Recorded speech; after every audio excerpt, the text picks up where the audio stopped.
Students, आज हम लोग चर्चा करेंगे कुछ इम्पोर्टेंट टिप्स के बारे में जो कि आपकी बोर्ड परीक्षा हो या कोई भी परीक्षा हो उसके लिए बहुत इंपॉर्टेंट होने वाली है। क्योंकि देखिए ग्रेडिंग का जो नियम होते हैं सभी क्लासेस के लिए सभी स्टूडेंट्स के लिए एक ही होते हैं। ठीक है, तो आज उसी नियम की उसी रूल की चर्चा करेंगे कि किस रूल से हम लोग पढ़ें कि हमारा सिलेबस आसानी से समाप्त हो जाए और आसानी से हम लोग अपनी परीक्षाओं को अच्छे नंबर से पास कर सके।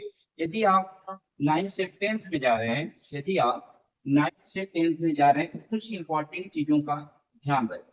ठीक है, 9th से आप जा रहे हैं यदि 10th में तो कुछ इंपॉर्टेंट चीज का आपको ध्यान रखना है। पहली बात ये ध्यान रखें कि आपने फ्यूचर में या पास्ट में आपने क्या किया है। ठीक है, तो इसका कोई मतलब नहीं है कि आप पहले कैसे थे पढ़ने में अब कैसे हैं।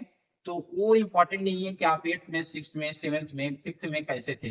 ठीक है, अब इम्पोर्टेंट ये है कि आप 10th में कैसे हैं, क्योंकि आपको 10th का ही पेपर देना है। तो 10th में आप अच्छे बनने की कोशिश करें। उसके लिए आपको कुछ हम इम्पोर्टेंट टिप्स देना चाहेंगे कि यदि आप इस इम्पोर्टेंट टिप्स को फॉलो करें तो उम्मीद है कि आप अच्छे नंबर से जरूर पास हो जाएंगे। तो आइए देखते हैं। पहली बात यह है कि आप लिमिटेड टीचर रखिए। ठीक है, लिमिटेड टीचर रखिए। ठीक है, लिमिटेड टीचर रखेंगे तो इससे आपको प्रॉफिट है कि आपका भटकाव नहीं होगा। ठीक है, ऐसा नहीं कि आप कोचिंग में पढ़ रहे हैं, कॉलेज में पढ़ रहे हैं, यूट्यूब में पढ़ रहे हैं, इधर उधर जहां भी मन रहा है वहां पढ़ रहे हैं, तो इससे आप भटक जाएंगे और इससे आपका टाइम बर्बाद होगा। तो आप टीचर को लिमिटेड रखिए, एक दो टीचर से ही बहुत ज्यादा पढ़िए और पूरे सिलेबस को पढ़िए। ठीक है, तो पहली बात आप लिमिटेड टीचर रखिए। दूसरी बात लिमिटेड बुक्स रखिए। ठीक है, लिमिटेड बुक्स रखिए। ठीक है, लिमिटेड बुक्स रखिए। ऐसा नहीं है कि आप कभी राजू से पढ़ रहे हैं, कभी अरिहंत से पढ़ रहे हैं, कभी आप विद्या के से पढ़ रहे हैं, कभी राजीव एजुकेशन बैंक से पढ़ रहे हैं, ऐसा आप न करें। ठीक है, तो आप एक लिमिटेड बुक्स भी रखिए और उसी बुक्स को बार बार पढ़िए। तीसरी बात रेगुलर स्टडी करिए। ठीक है, रेगुलर स्टडी रेगुलर स्टडी आप ऐसा ना करें कि आप कभी 8 घंटा पढ़ ले, कभी 4 घंटा पढ़ ले, कभी 2 घंटा, कभी 0। तो ऐसा आपको नहीं करना है, रेगुलर पढ़ना है। ठीक है, रेगुलर स्टडी करना है। चौथी बात टाइम टेबल निर्धारित कर दें कि किस समय हमको क्या पढ़ना है। ठीक, किस समय हमें क्या पढ़ना है ये भी आपको ध्यान रखना है। टाइम टेबल निर्धारित करें और उसके बाद आपको टाइम टेबल में कब हमको क्या करना है ये सब निर्धारित कर रहे हैं। पांचवी बात आपको ये ध्यान रखना है नोट्स बनाए। ठीक है, नोट्स बनाए। देखिए आप नोट्स जरूर बनाए, जो भी सब्जेक्ट पढ़ रहे हैं उसका नोट्स जरूर बनाए। नोट्स देखिए आपके हैंड राइटिंग में होते हैं और आपको याद करने में आसानी रहता है और परीक्षा समय में आसानी से आप रिविजन कर सकते हैं। तो आप हर सब्जेक्ट का नोट्स जरूर बनाए। छठवीं बात टेस्ट दीजिए। ठीक है, टेस्ट जरूर दे। जो चैप्टर आप पढ़ चुके हैं या जो सब्जेक्ट आपका कंप्लीट है उसको बार बार टेस्ट दीजिए। टेस्ट देने से आपको ये फायदा होता है कि आपको अपनी कमियों का पता चलता है कि आपको इस चैप्टर में क्या कमी है। तो आपको टेस्ट जरूर देना है। एक आपको जाते जाते आपको एक रूल जरूर हम बताएंगे, तो आप उस रूल को जानने के लिए इस वीडियो के अंदर बने रहें। तो आपको इतना काम जरूर करना है। ठीक है, तो लिमिटेड टीचर रखिए, limited books, regular study, time table, notes और टेस्ट, इतनी बात आपको जरूर ध्यान देना है। ठीक है, अब देखिए आइए चर्चा करेंगे कि किसी सिलेबस को हम लोग कैसे आसानी से समाप्त कर सकते हैं। ठीक है, तो पहली बात ये, यदि आप 10th के स्टूडेंट हैं तो आपके पास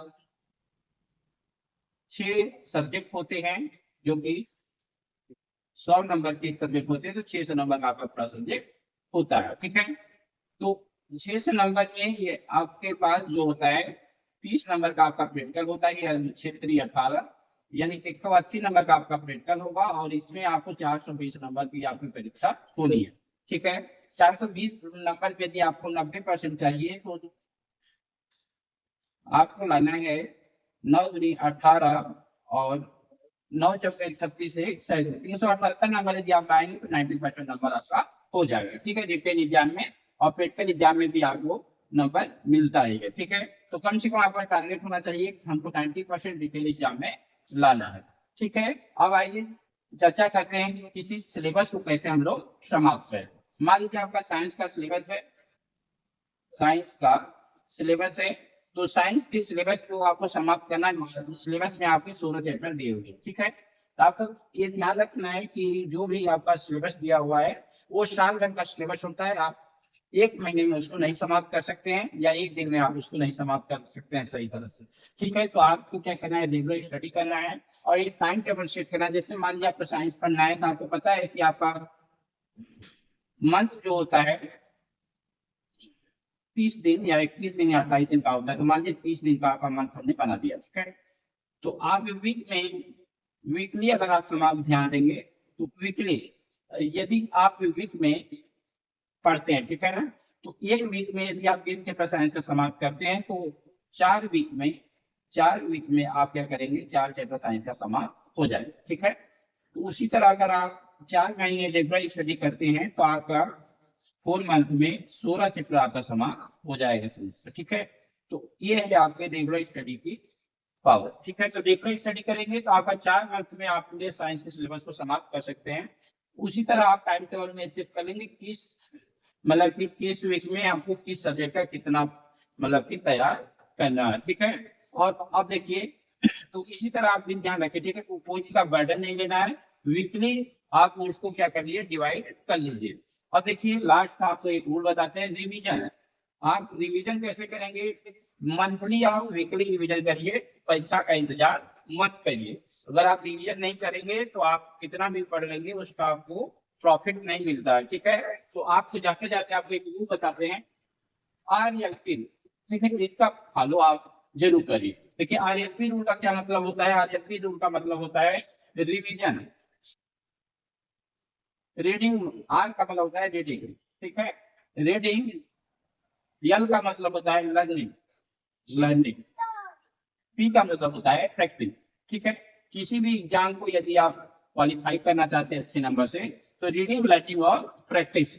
यदि आप प्रैक्टिस नहीं करेंगे, लर्निंग सिर्फ किया, रीडिंग किया, तो इससे आप अच्छा नंबर ला नहीं सकते। यदि आपको अच्छे नंबर लाने हैं तो रीडिंग, लर्निंग और प्रैक्टिस को जरूर फॉलो करें, ठीक है। तो आप हौसला बना के रखिए, आप जरूर अच्छे नंबरों से पास होंगे, ठीक है। मंजिल ने कहा हौसलों से तेरे बस की बात नहीं, मंजिल ने कहा हौसलों से तेरे बस की बात नहीं, हौसले ने मंजिल की आंखों में आंखें डाल के कहा चल झूठी तेरी इतनी औकात नहीं। तो आप हौसले बना के रखिए और आप बोर्ड परीक्षा में अच्छे नंबर से जरूर पास होंगे। Thank you.